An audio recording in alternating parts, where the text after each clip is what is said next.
Hey, you! Yeah, you. Have you ever thought about purchasing an older or retro game before? Have you ever checked the price of said retro game and went, Have you ever resorted to something that could potentially be known as gulp piracy? If you have, how could you possibly do such a thing, especially with such great anti-piracy videos online?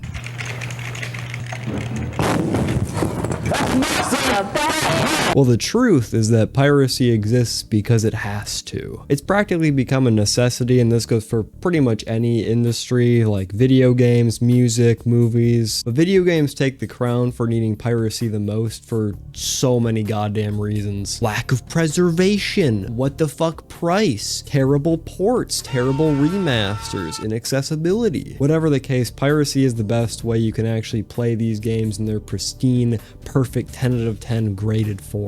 It's also a way to have full control over what you're actually playing. You don't have to worry about a subscription service ending or some digital game bullshit. It is your game first and foremost, and no one can take that away from you. But it's illegal. That's the obvious main problem with piracy. It's illegal.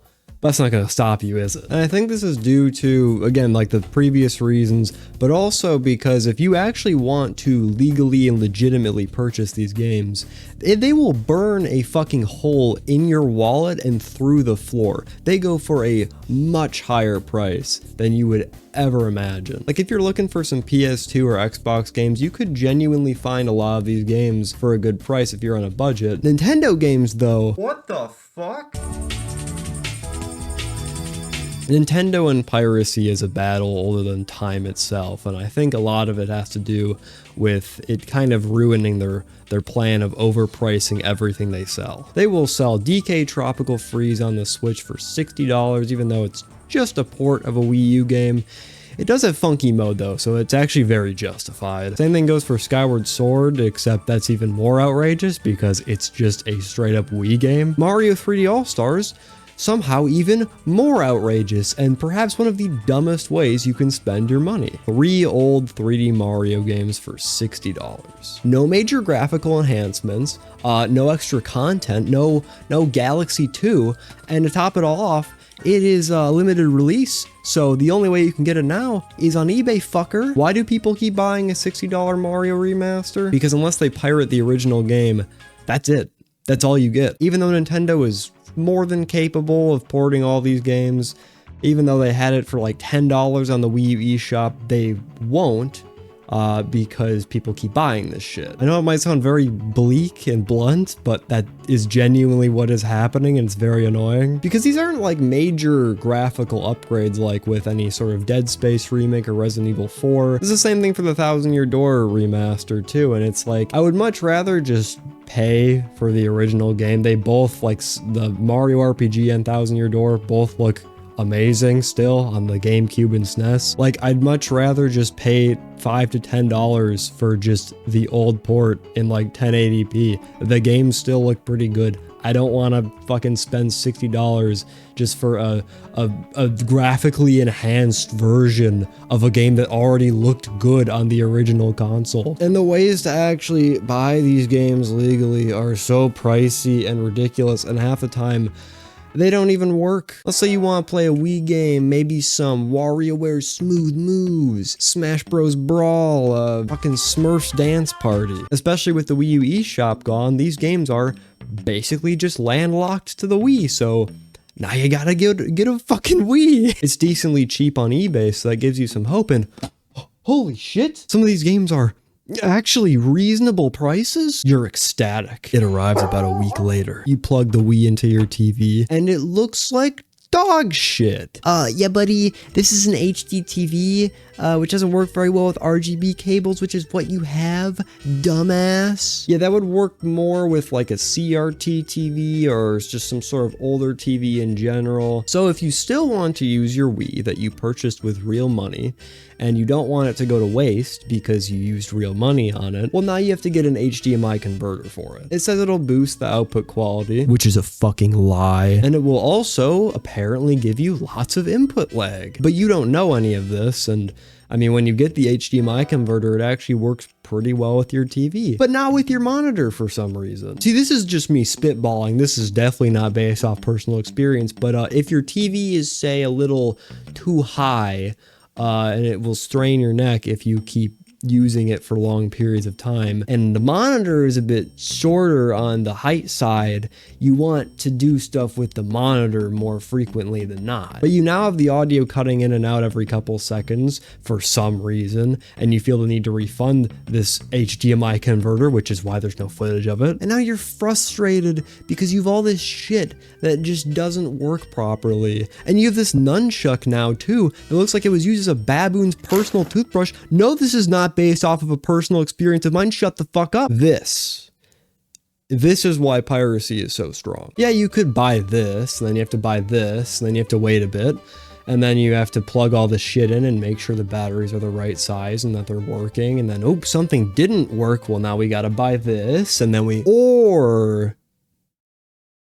you know, this isn't even factoring in the horrible image quality of older consoles. Like, the Wii is pretty good. There's ways of actually making it better with stuff like homebrew, but then pretty much everything before the Wii is going to be in 240p. If I want to play PS2 games, because a lot of PS2 games are great, it's like you have to get the PS2 and it's probably gonna be like $120, and then it's 240p still, 480p sometimes if you're lucky, if the game actually supports it. It's something that's so obvious and yet so easy to overlook because you're just thinking about the console and the games on the console, how good it would be.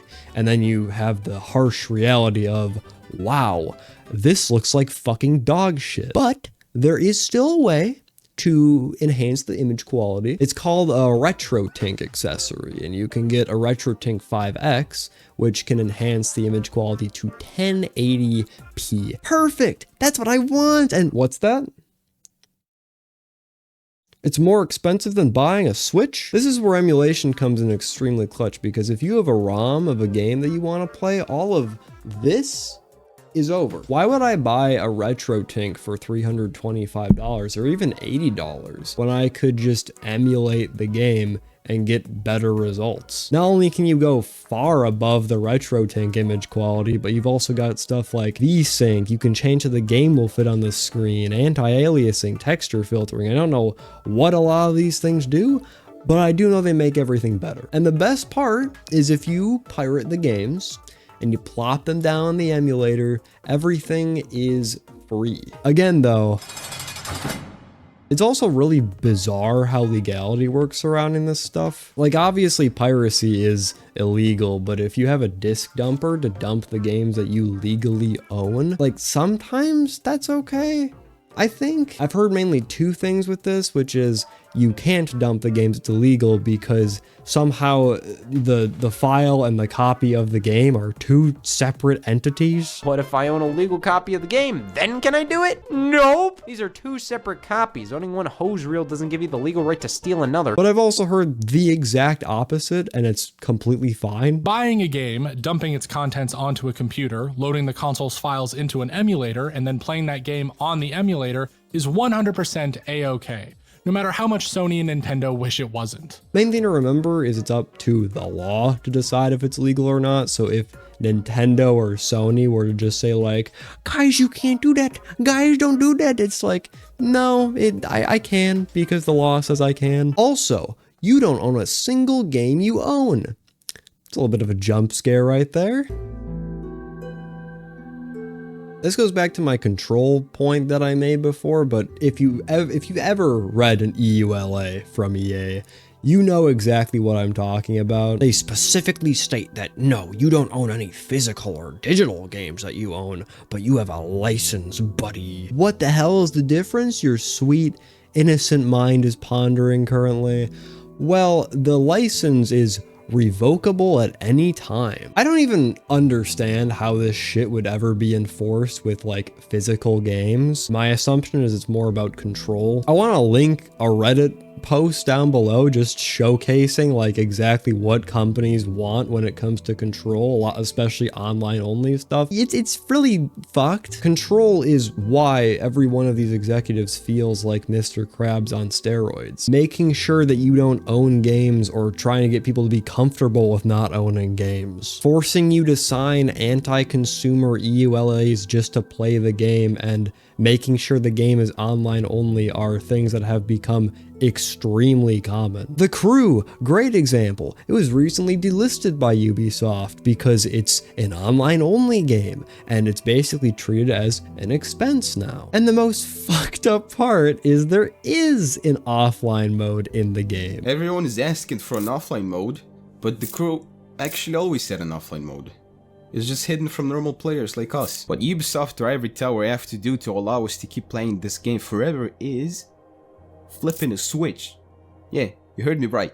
They literally just have to flip a switch. A wise man once said, if buying isn't owning, piracy isn't stealing. An even wiser man once said, this is fucking stupid town. My theory, which I think is pretty damn reasonable, especially with how Ubisoft is that you got all the Crew, you got like the Crew 2 and you got this other Crew game. So they expect people to be forced over to those other Crew games. But really, they're just driving people away because you basically just gave them the middle finger, man. I recently got this Dead Space game and you know, it's pretty cool. And what's this? An EULA that I have to sign in order to play the fucking game? Use of data. When you use an EA service, EA may collect and store data from your computer. When you contribute information about your successor device, hardware installed and licensed and anonymous, and such as IP address, device ID. It may seem silly to get upset over something like this. I mean, like, I still played the game, and I'm sure the majority of people will too, but I also think it's very dumb to defend this. Like, let's say I bought this from Walmart. I've already unwrapped all of this shit that comes with it. So let's say I boot up the game and I see this EULA and I go, no. Well, okay, now I have to hope that Walmart will accept my return because I unwrapped all of the packaging that comes with it. But there is still a pretty good chance that you'll get a return for that. But if you were to download it digitally, you're fucked. If you despise the EULAs so much that you just don't want to sign them, you just wasted $70 because you can't refund something that you just started downloading, even if you haven't played the game yet. What the fuck? Unless you want to sign that binding contract, buddy. I mean, it's your choice, man. We're not forcing you to sign it. It's all on you, man. You just gotta believe. But Logan, the case tells you about the EULA. Oh yeah, that little fucking. Can you even see this? The little bold EULA right there. It's not focusing, but that is the fucking EULA. And piracy circumvents all of this. There is no bullshit with pirated games. It's just good game that you can play with no sort of control, no EULA bullshit, no online. Well, if you're online only, you might be kind of fucked. You've got to be connected to our servers at all times so that we can spy on you. I mean, so that we can provide a safe and secure experience. But everything else, it's perfect. And see, companies don't like you taking the control away from them, so they will put things in the game so that there's more control for them. And it's very good and it works every time and it definitely benefits everyone very, very well. What I'm talking about are these things that are pretty damn popular right now called DRM, with Denuvo being the main offender, the main one that everyone knows about. What these things do is it prevents piracy. It makes it impossible for the pirates to pirate these things. Just kidding, it sucks ass. I view DRM as a partner that cheats on the executives, even though the executives are willing to pay their son's college tuition for it. Yeah, baby, I love you and would do anything to prevent the pirates from piracying the game. And I will always do that for you.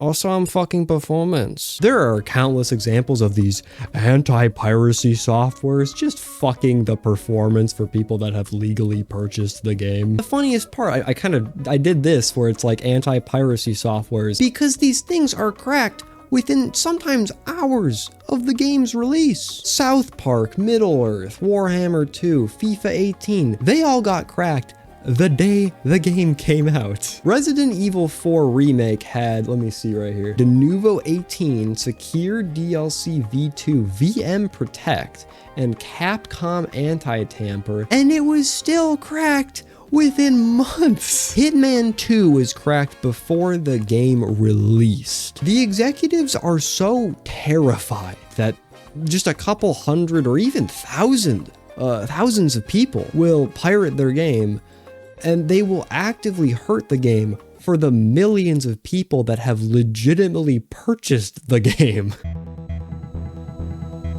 Preservation is important. I know, I'm a wise man. I've already talked about how much of a pain in the ass it is to get a game legally, an older game specifically, but what about a game that you can't even purchase legally anymore? Digital only games are what I'm talking about. You remember how I mentioned how online only games are kind of fucked because they need a server in order to play? Well, a similar thing can happen with digital only games where you have to purchase them on a certain storefront, a digital storefront, and if that storefront is ever, say, discontinued, yeah. And all these games are able to be saved thanks to piracy. I think the most obvious example is Nintendo closing like 1,000 3DS and Wii U eShop games. It gives me multiple aneurysms just trying to figure out why they won't just make a fucking virtual console on the Switch for these things. Who makes some more money, Nintendo? I know you like the green stuff. So, and I'm not even joking when I say this, piracy is really the only reliable way to play these games. Another thing these companies love to do is keep some older games on a virtual console and then jack the price up on it. So sure, you can get all of these beautiful NES and SNES and N64 games that will last you a millennium for just the low price of $60 every year.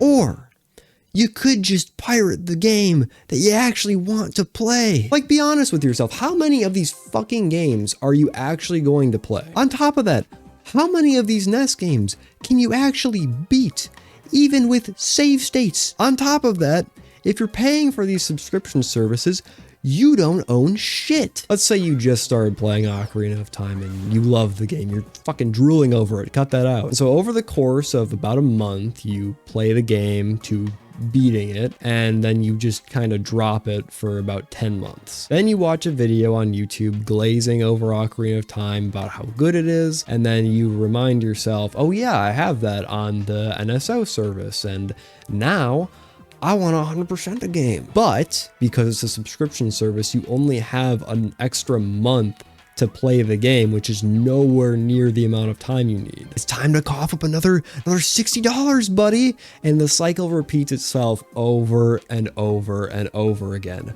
Don't fall for the cycle. Even if you don't want to pirate it, there are retro stores everywhere. There's a very good chance that you'll find not only an N64, but also the game you want. But then we land back in the stupid, this shit looks like dog fuck. It's at 240p resolution, and I have to go through all this bullshit. Or you could just legally download the game. Another example, this time not from Nintendo for once. If you want to play the original God of War games, you can purchase God of War 3 Remastered for $20. Jesus, $20? That's the same price as God of War 2018. For God of War 1 and 2, oh boy. You get to pay, at the very least, the low price of $18 just to rent the games for a month. Or you can pay $50 for 3 months. Or you can pay $160 for a year of renting these games. Cough up some money so we will give you permission to rent these games, you fucking pay pig. But oh Oh, it gets better. You see, this is PS Plus streaming, baby. Yes, streaming. You can't just download this shit. You have to continue to use your internet at all times. It's that online only garbage again. Got a shoddy internet connection? Well, that's too bad. But thanks for the $160 for renting those 2 games. I know this video might feel a lot more about shitty corporate business practices rather than piracy, but I do feel like they are a lot more intertwined than people might realize. People are more than willing to pay money for games, otherwise Steam and consoles wouldn't exist, so money isn't the main issue. What it really comes down to for me is that piracy is just the better option 99% of the time. It's free, it offers far more options, there's no worry about if a game is going to get the plug pulled on it, there's no fight for control from companies, and yet even with it being so consistently objectively better than legitimately purchasing the game, people still legitimately purchase video games. And I think a lot of that is because people want to support other people. I've seen comments on videos talking about how piracy was what actually introduced them to the game, and that once they were able to find the game and pay money, they would purchase the game and they wouldn't need to actually play it because they already played it through piracy, but now they're supporting the devs. Piracy is so often treated like a boogeyman when in reality it's more of just a scapegoat. These companies will do anything and everything to fight against piracy because you don't understand, guys. We only made $7.4 billion last year. And they'll flash these bullshit numbers on the screen to make it seem like it's a lot worse than it actually is, when in reality, they have more than enough money. Microsoft, a company that now has $3 trillion, yes, trillion with a T, which purchased Activision Blizzard for $68.7 billion, will let go of 1,900 employees while this slimy lizard motherfucker Bobby Kotick gets a $400 million payout. So piracy can be a major middle finger to all the executives that want to squeeze every last penny out of their fans. You get more out of pirating a game. A lot of the games that are just straight up inaccessible because a lot of these companies just want to remaster and remake everything are kind of locked unless you pirate them. And I don't think it's going to change anytime soon with how common remasters and remakes are and the bigger subscription services are getting. It's fucking stupid. So I say set sail on the 7 seas, allegedly, and find a greater pasture, one with more options and less goddamn bullshit in the way. Alas, a day when piracy isn't needed might come, but right now it beckons great words to us, such as, "It's free, bro." Okay, get ready for the shittiest looking skull ever.